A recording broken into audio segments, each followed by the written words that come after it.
Independent हुआ तो हमारे इंडिया में बहुत सारे रीजन्स ने डिमांड करना स्टार्ट कर दिया कि हमको सेपरेट स्टेटहुड चाहिए। उस टाइम पे सेंट्रल गवर्नमेंट को लगता था अभी अभी हम लोग न्यूली इंडिपेंडेंट कंट्री है, हम पहले से बहुत ज्यादा डिवाइडेड लोग थे, अब जाके कैसे तो यूनिटी क्रिएट हुई है, अब अगर आप लोग स्टेट मांगना शुरू कर दोगे तो इंडिया में मतलब एक तरीके की स्टेबिलिटी खत्म हो सकती है, आपस में डिविजन बहुत ज्यादा हो सकता है। तो उस टाइम पे ऐसे स्टेट देना वो मतलब नेक्स्ट टू इम्पॉसिबल थिंग, लगता ही नहीं था कि देना भी चाहिए। तो पहला वो कौन सा स्टेट था इंडिया में जिसको स्टेटहुड मिला, कंप्लीट स्टेटहुड मिल गया, कौन सा स्टेट था?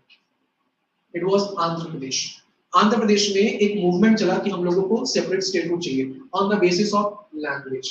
अब उस टाइम पे लैंग्वेज के बेसिस पे अगर स्टेट बांटना स्टार्ट कर देंगे तो और ज्यादा डिवीजन क्रिएट हो जाएगा भाई साहब, लोग और ज्यादा सेग्रीगेट फील करेंगे। तो 3 कमिटीज को फॉर्म किया गया, ठीक है, जो ये डिसाइड करेंगे कि क्या हमको लैंग्वेज के बेसिस पे स्टेट को स्टेटहुड फॉर्म करना चाहिए या नहीं करना चाहिए। तो एक कमीशन आई थी नोन एज धार कमीशन, 1948, धार कमीशन। धार कमीशन ने अपनी स्टडी की और धार कमीशन ने आउटराइटली रिजेक्ट कर दिया, क्या रिजेक्ट किया कि लैंग्वेज के बेसिस पे state will not create, language के बेसिस पे स्टेट नहीं बनेगा, रादर एडमिनिस्ट्रेटिव कन्वीनियंस को देखकर हम लोग क्या कर सकते हैं, स्टेट्स को रीड्रॉ कर सकते हैं।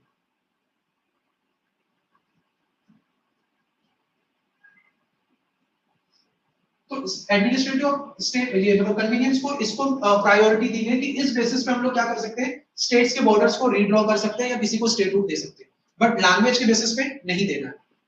तो धार कमीशन के बाद सिंस ये जब इनका रिपोर्ट आया तो इंडिया में बहुत जगह आगजनी हो रही थी, बहुत ज्यादा प्रोटेस्ट हो रहे थे, तो फिर एक नई कमेटी बिठाई गई। धार कमीशन के बाद केम जेवीपी कमीशन। जेवीपी मतलब जवाहरलाल, जो हमारे पहले प्राइम मिनिस्टर बनेंगे जवाहरलाल नेहरू, वी से क्या होगा, वल्लभ भाई पटेल, वल्लभ भाई पटेल, एंड पी से he was very much loyal to Gandhi. जितने नेहरू लॉयल नहीं थे ना, उससे ज्यादा ये लॉयल थे। बेगानी शादी में अब्दुल्ला दीवाना, कहावत सुनी ना आपने, पट्टा भी सीता रवैया में देखा।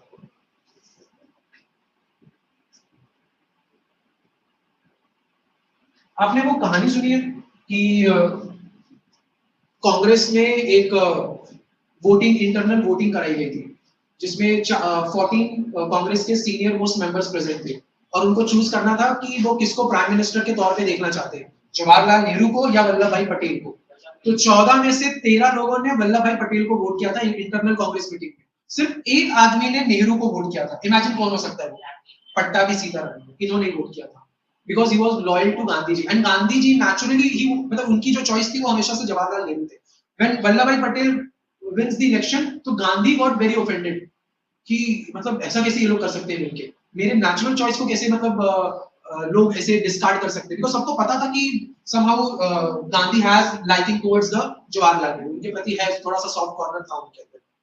And he now since he got offended तो कांग्रेस में सबने बोला कि यार खत्म करो ये वोटिंग, ये किसी मतलब का नहीं है, let Jawaharlal Nehru become the prime minister. तो इनको बना दिया। क्यों ऐसा लगता है कि गांधी जी ने सपोर्ट किया जवाहरलाल नेहरू को और वल्लभ भाई पटेल को सपोर्ट नहीं किया? जबकि अगर आप देखोगे मूवमेंट में ना, जवाहरलाल नेहरू से पहले वल्लभ भाई पटेल उनके साथ जुड़ गए थे। If you remember I explain about Ahmedabad mill strike, वहां पे ही मेट सरदार वल्लभ भाई पटेल से। पता है गांधी, ऐसा ऑथर्स का मानना है, गांधी जी ने कभी खुद से तो नहीं कहा, ऐसा ऑथर्स लोगों का मानना है कि सरदार वल्लभ भाई पटेल की एज बहुत ज्यादा हो गई थी और कंट्री में एक स्टेबल लीडर की जरूरत थी जो कम से कम अगले 10-15 साल तक कंट्री में यूनिटी बना के रखे। तो वही बना सकता है जो स्टेबल लीडर है। तो पटेल की तबियत भी नहीं ठीक रहती थी एंड हुआ भी यही आजादी के बाद जब ये प्राइम मिनिस्टर बने जवाहरलाल नेहरू, वल्लभ भाई पटेल कुछ ही सालों में ही डाई, मतलब उसी टाइम के आसपास पीरियड में वो मर भी गए थे। तो वो पॉलिटिकल इंस्टेबिलिटी ना हो जाए इसके लिए natural choice Jawaharlal Nehru. Same year 1948 sir. हाँ क्या है? The claim that Jawaharlal Nehru stole or won unfairly against the मैं इसीलिए बोला ना, आपने कहानी सुनी है कि नहीं, ये ऐसा कहीं पर भी एविडेंसेस के तौर पे तो नहीं बताते, बट बहुत लोग यही डिस्कस करते हैं चीजें। जैसे फॉर एग्जांपल ये भी तो एक कहानी है कि जवाहरलाल नेहरू जी के पास वो इंडिया को सिक्योरिटी काउंसिल का परमानेंट मेंबर बनने का ऑप्शन भेजा गया था, बट जवाहरलाल नेहरू ने रिजेक्ट कर दिया, बोला कि चाइना को भेज दो। अब ये भी कहानियां ही हैं, अब कितना ऑथेंटिक है ये नहीं पता। ऐसी वो भी है ये चीज, ठीक है। ओके आगे बढ़े। यस अच्छा एक और कमेटी आई, अच्छा जेवीपी कमेटी ने क्या बोला, इन्होंने सपोर्ट किया कि लैंग्वेज के बेसिस पे स्टेट बनना चाहिए, नहीं इन्होंने भी रिजेक्ट कर दिया, rejected.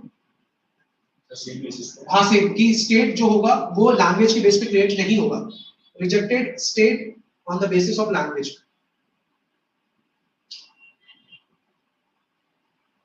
On the basis of language reject कर दिया। इवेंचुअली 1953 में एक लास्ट कमीशन आएगा known as Ali Fazal commission.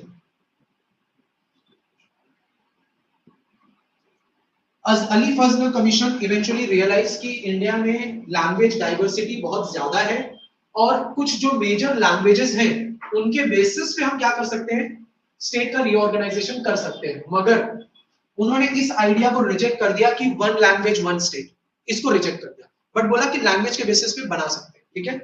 तो Ali Fazal agreed state creation on the basis of language but rejected the idea of one language one state,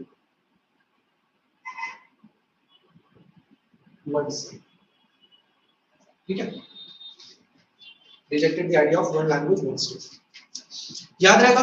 अच्छा ये अली फजल नहीं है, फजल अली है, सॉरी फजल अली कमीशन ने एक्सेप्ट किया but one language one state वाला आइडिया उन्होंने रिजेक्ट कर दिया।